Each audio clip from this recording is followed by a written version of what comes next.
Hello, Super Week. Welcome to Cooking with Fred. And boy, I wish we were doing this live in Hungary instead of me shooting from my kitchen in Shorewood, Wisconsin. But it's great to virtually see all of you guys again. And the advantage of filming it, of course, is that I get to have special guests, like my special co-star here, Shusha, my favorite little puppy. What we're going to do today is a banana bread. And this is based on a recipe from the New York Times Cooking. As a matter of fact, like 90% of it is from their recipe, but I did change a couple of things. First of all, you need some ripe bananas. So these are just about perfect. They're beginning to get the black spots on there. They're not too overdone. And the recipe actually calls for 4 bananas, which the recipe says is more than most banana bread recipes call for. I actually go with 5. I've been making this banana bread like every week during the whole pandemic. So I've tweaked the recipe quite a bit, and I think it's almost better with 5. You don't want a banana that's too beat up like this one is. So this group of 5 that I have is just going to be perfect. Because I've got 5 bananas, I actually cut down a bit the amount of sugar that the recipe calls for. In the recipe, you can also use chocolate chips and walnuts, which I almost always do, and we'll do that today. And then one thing I discovered is that you can add more things. I experimented with cherries and blueberries. The blueberries get totally lost, so I stopped that. But the cherries, I add about a cup of frozen cherries, and that makes a huge difference. It also means that you have to cook it slightly longer because of the juice in the cherries, but it's well worth it. I like to get everything set up and ready first, starting with all the dry materials and then moving on to the things that I will actually need to squish together, which we'll be doing shortly, as you'll see. We'll start with the flour, baking soda, and salt and put them into one of our bowls. 255 grams of the flour,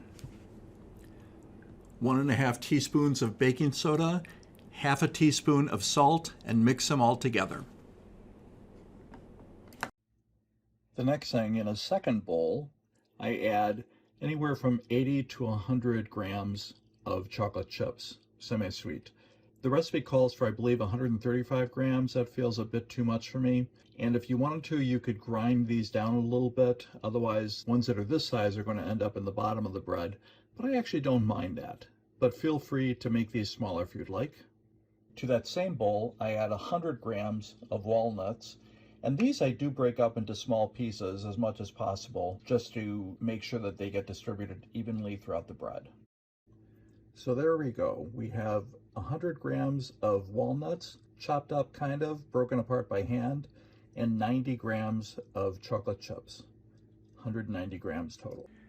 Now we're going to move on to the wet ingredients, starting with the bananas, which we're going to peel, break up kind of into chunks, and put them into the bowl. Tell you yet, we have no bananas. We have no bananas today.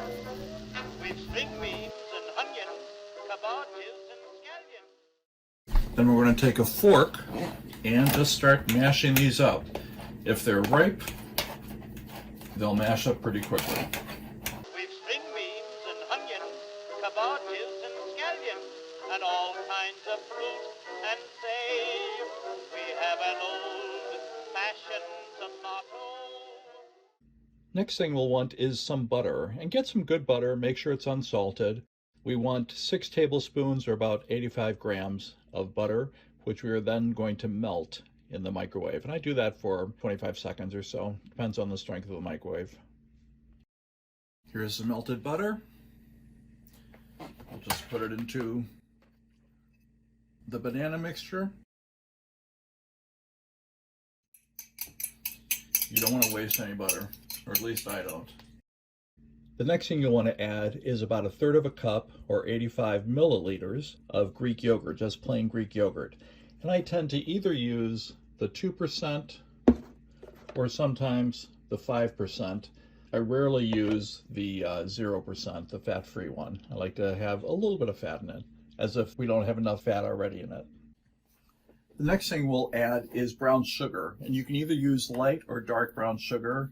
So a cup is 220 grams. As I mentioned earlier, because I'm using 5 bananas, I tend to use less brown sugar. So I probably will do about 150 grams. On my scale here, it's now set at 0. I've zeroed it out with all the stuff in there. So we're just going to scoop about 150 grams in there. I love having this scale. 156. That's close enough. I'll accept that. We're going to add 2 teaspoons of vanilla extract, which is probably the most expensive thing in this whole recipe. Make sure you get a good vanilla. You don't want a cheap vanilla. And then finally, 2 eggs. So there's our mess before we mix it up. Just going to start mixing it. I don't know why I do this, but with this step I always use a wooden spoon, and with the next one I use a rubber spatula. Not sure why I do that. Now we're going to add the first of our dry ingredients, which is the flour, the salt, and the baking soda.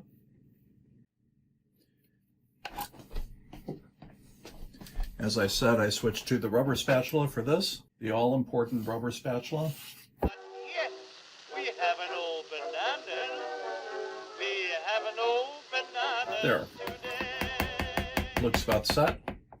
I'll add the next bowl of dry ingredients, the chopped walnuts and the chocolate chips. You could stop it here, but we're going to continue with the 1 cup of frozen cherries. And it's at this point that I start the oven going to 350 degrees. So that's the end of the recipe as per the New York Times version. But here's where I add my extra special, the 1 cup of frozen cherries, which I think makes it superb. So we'll add that next. I like to get nice organic ones that are also pitted, of course.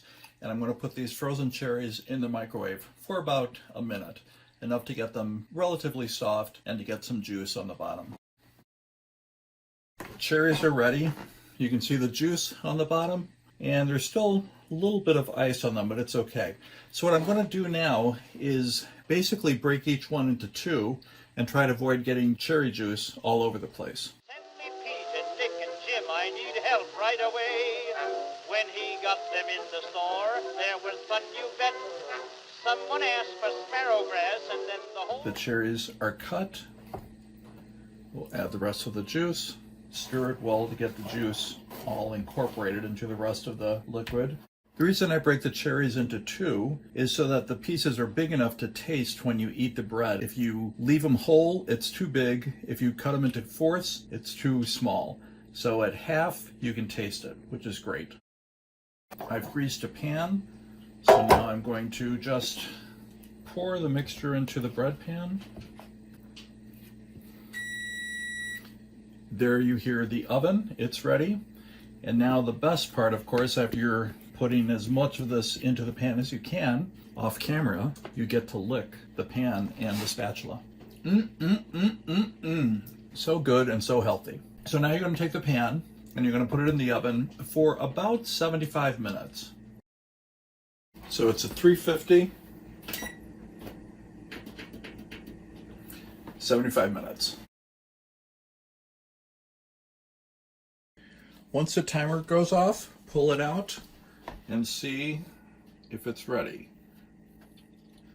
Nothing is sticking to it, so it is ready. Just let it cool in the pan for a few minutes, and then we're going to take it out of the pan and put it on a rack.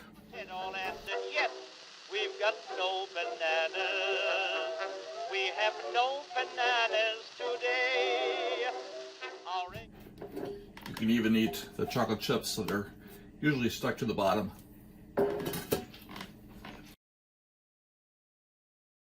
Once it's ready, man, it looks great. You can even see one of the cherries there poking out at the top. Some of the chocolate chips. A nice crust. Man, this thing is so good. I think you guys will enjoy it. And that's Super Week, folks. That's the recipe. Like I said, I've been making it every week during the pandemic. I think it's really delicious. I hope you guys like it, and if you try and experiment and do some other things with it, please let me know. And from Shorewood, Wisconsin, it's Fred and Shusha signing off.